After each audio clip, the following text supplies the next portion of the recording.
제일 처음에 이제 다시 돌아가서 형태의 동일성이 함축하는 고정불변한 무엇이 있다는 전제. 그러니까 개체수, 그다음에 상동성 이런 거에 전제되는 어떤 무엇이 저 심연에 무엇이 고정불변한 무엇이 본질이 있기 때문에 우리가 비교도 할 수 있고, 그다음에 우리가 이거는 한 계통이라고 얘기할 수 있고.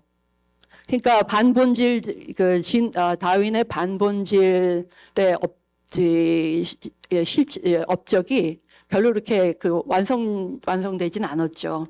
그래서 첫 번째 문제가 그게 문제인데, 사실은 이 상이성, 상동성 뭐 얘기하는 거는 굳이 붓다의 연기와 공의 얘기를 가져오지 않더라도 지금 생명과학 철학에서는 문제입니다.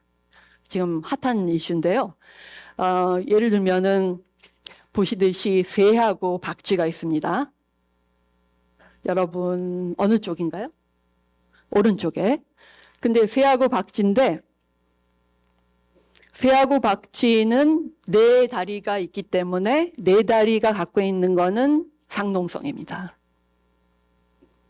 근데 네 다리가 갖고 있는데 박쥐는 날개가 손가락하고 뼈 사이에 이렇게 채워져 있어요. 날개가. 새는 팔 전체에 피부가 이렇게, 그러니까 박쥐는 손가락하고 그 다음에 팔 앞부분에 이렇게 덮여 있는 피부인데요. 새는 팔 전체에 덮여 있는 날개가 됐어요. 그래서 새하고 박쥐하고는 상동성은 네 발인데 날개는 또 상동성이 아니에요. 그럼 도대체 같은 거를 도대체 어디서 찾냐? 그게 문제예요. 날개를 보면은 다른데 발을 보면은 또 같고. 그러니까 어디다 초점을 맞춰가지고 같은 조상에서 나왔냐? 다윈이 얘기했던 상동성은 같은 조상에서 나왔기 때문에 형태가 동일하다 이렇게 얘기를 했는데, 그럼 어디다 초점을 맞춰가지고 같은 조상에서 나왔다고 얘기를 할 것인가? 그게 지금 문제예요. 붓다의 연기와 공을 도입을 하지 않더라도 지금 생명과학 철학에서는 지금 이게 아주 문제입니다.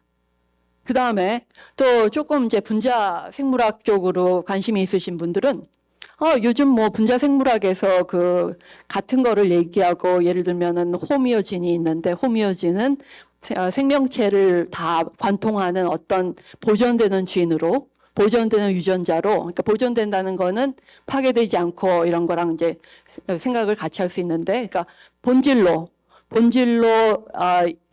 있는 유전자로 우리가 호미오진을 생각할 수 있다. 그래서 그거의 호미오진의 호미오 유전자의 유전자를 보고서 우리가 조상을 생각할 수 있지 않을까, 이렇게 이제 얘기를 하는데요.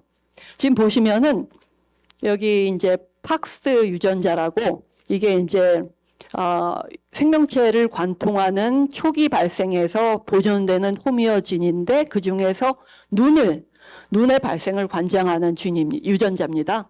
그런데 팍스진을 이렇게 보면은 이게 이제 초록색으로 이렇게 나 있는 게 이제 뭐 비슷한 거라고 얘기하는데, 그러니까 DNA 선상에서 배열들이 이렇게 있는데, 보시면은 그렇게 배열이 똑같지가 않아요. 형태가 동일하지 않거든요. 그럼 뭘 얘기하나? 그럼 단백질이 동일하다고 얘기를 하는데, 이러한 이제 형태가 틀린데 단백질이 동의한다고 얘기하는, 제가 너무 많이 들어가죠, 사실은.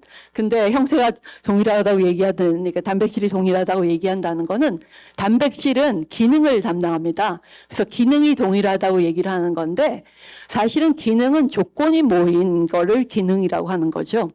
그러니까 기능이 파괴되지 않고 보존된다고 얘기할 수가 없어요. 기능이라는 거는 조건이 바뀌면 언제든지 바뀔 수 있는 게 기능이거든요.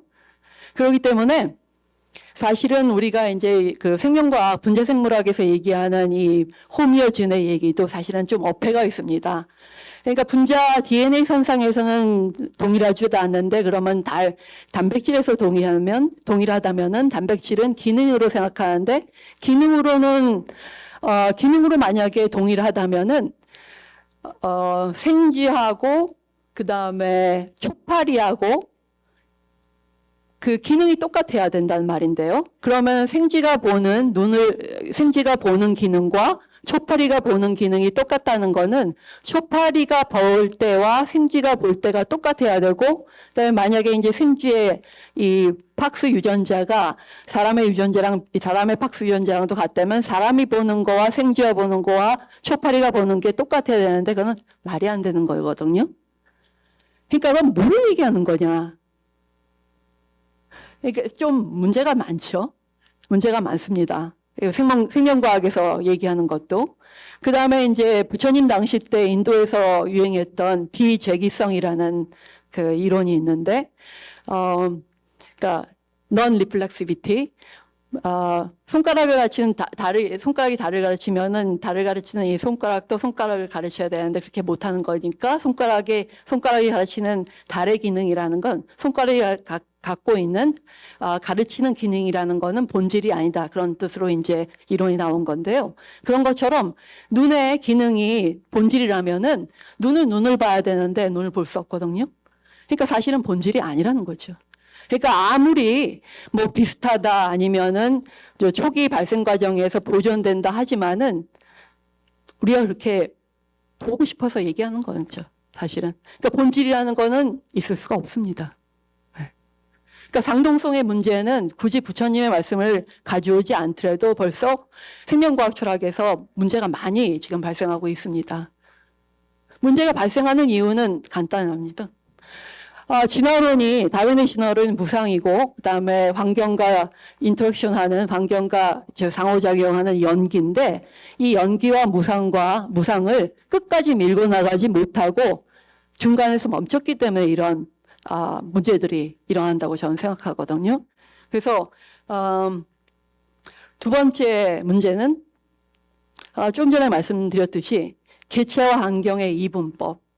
지금 이 DNA가 유전자라고 얘기하면 DNA를 우리가 어떤 성체의 모든 정보가 유전자 DNA에 있다라고 생각하기 때문에 지금 나오는 캐스퍼도 있고 그걸 떼어서 뭐 잘라가지고 안 좋은 지인은 유전자는 자르고 붙여가지고 뭐 완벽한 애를 만들 수 있다. 이러한 모든 허망한 생각들 이런 게 전부 다 이제 이 개체와 환경의 이분법에 근거한 얘기고 그거는 또 이제 17세기 조금 전에 봤듯이 전성술 정자 안에 이미 만들어진 내 미니미가 있어가지고 그 성장이라는 거는 아무짝에 그냥 뻥튀기 하는 거다.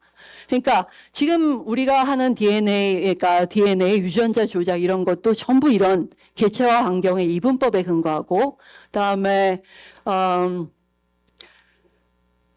조금 전에 말씀드렸듯이 리차드 호킨스의 매개물이 DNA 유전자, 매개물의 모든 그 표현형이 우리의 지금